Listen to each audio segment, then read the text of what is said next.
Kevin, can we force Senator Leader John Thune to pass the Save America Act or resign by boycotting his big donors? Money talks, politicians walk. Yeah, I like the way you think, Kevin. You're very strategic. I've noticed that in your posts, and very practical, action oriented. I have mixed. So it's you're very clear, and I'm going to get kind of kerfuggled here. Perfect word for kerfuggled, garbled. I don't know who to blame. Ultimately, do we blame the 4 senators who are disgruntled, narcissistic assholes who hate you and me and the whole MAGA base? They hate us. They would vote for Gavin Newsom before they vote for JD. And I've seen it. I've seen these neocon-like figures actually openly say that. I'm sorry, with 2020, if it's JD, the neocons always try to hold their vote, hold you hostage to how they're going to vote. It's never worked, or it used to work maybe, but it doesn't work anymore. And while they're telling us that we have to hold our nose and vote for whoever their candidate is. I don't know if I need to blame them, because they're the ones that are holding it up. They're not even voting to have it put into reconciliation. They're the ones who are preventing it from getting put into a reconciliation bill, where it could just be 50 votes plus 1 tiebreak. I don't know whether it's to blame them or to blame Thune, who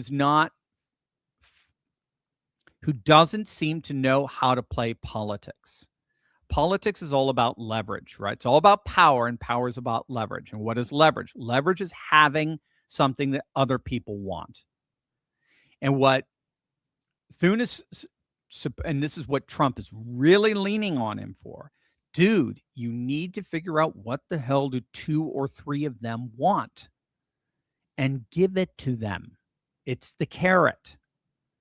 Or what are they really freaked out over? The stick. And now, again, 3 of the 4, I think, are leaving, but it's the stick. You've got to put either the fear of God in them, or you've got to fulfill the lusts of their flesh, whatever it is. There's a leverage to get. It's politics. There's a leverage to get them to do what they need done. And Thune hasn't figured it out.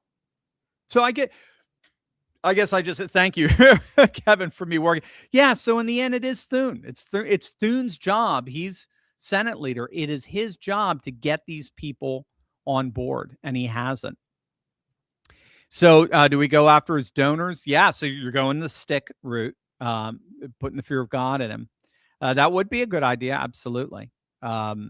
Again, if we're going to go before the American people in August with a really awesome, first time ever midterms convention, we've got to show a winning strategy here, and Thune is holding that back, and so whatever we can do to pressure Thune, I think we need to do. But I'm beginning to wonder he's just not a lot of people say, oh, he's just a neocon, he's trying to thwart Trump. I'm beginning to wonder, no, I don't see that, because he's seeing his own rhinos go down, right?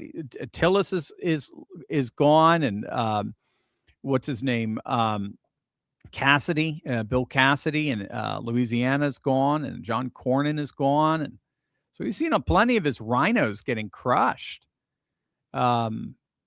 So I just, in the end, it'd be interesting to see what Lindsey Graham would say on this, because Lindsey is basically, for right or for wrong, again, I'm not saying it's a good thing, right? I'm being descriptive, not prescriptive, but Lindsey tends to be the soul of the Senate, Republican Senate, and he can figure out pretty much how to get everybody to get a Murkowski to vote a certain way, or even a Mitch McConnell or something. But what Mitch McConnell is doing right now is just so incredibly petty. Same with Tom Tillis. It's just so incredibly petty.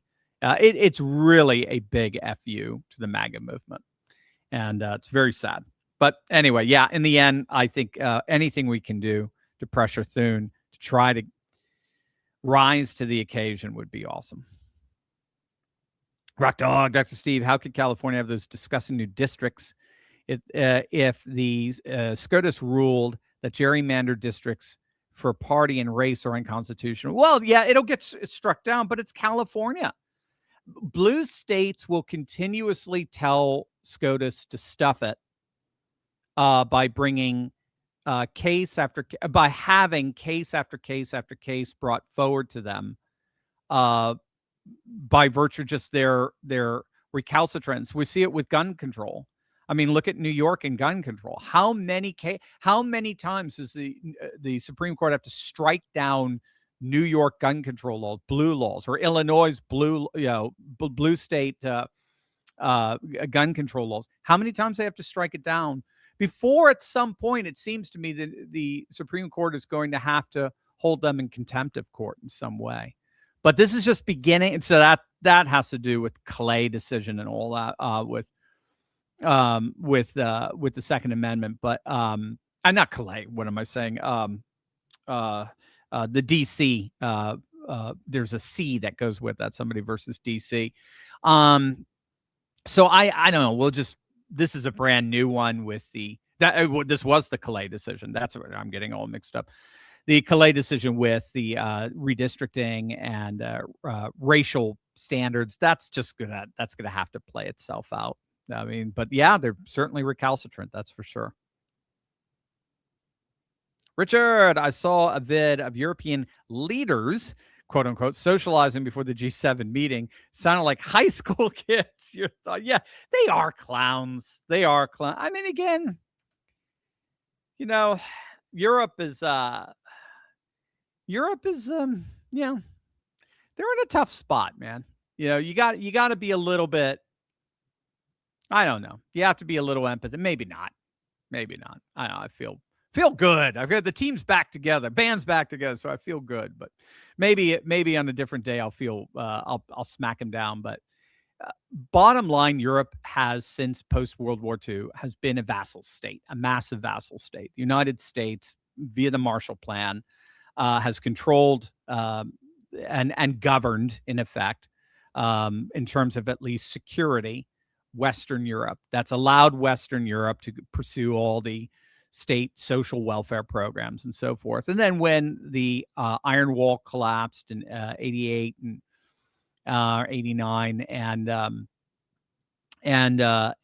then Eastern Central Europe came in, we basically expanded that vassal structure to the whole of the continent. So they really don't know what to do.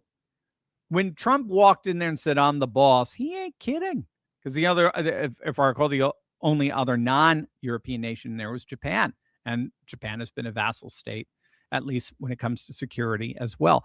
It's changing. It's changing slowly as the world becomes more multipolar. But in the end, European leaders are kind of jokes in that sense. Even how do I say this rightly? Even to a certain extent, to a little bit of an extent, even kind of their populist leaders, because their populist leaders are vassal. They're vassals. They're held. Their hands are tied by the EU. So it's a multi-layered vassal system, and they just can't really do that much. So they end up being a bit clownish, for lack of a better way of framing it.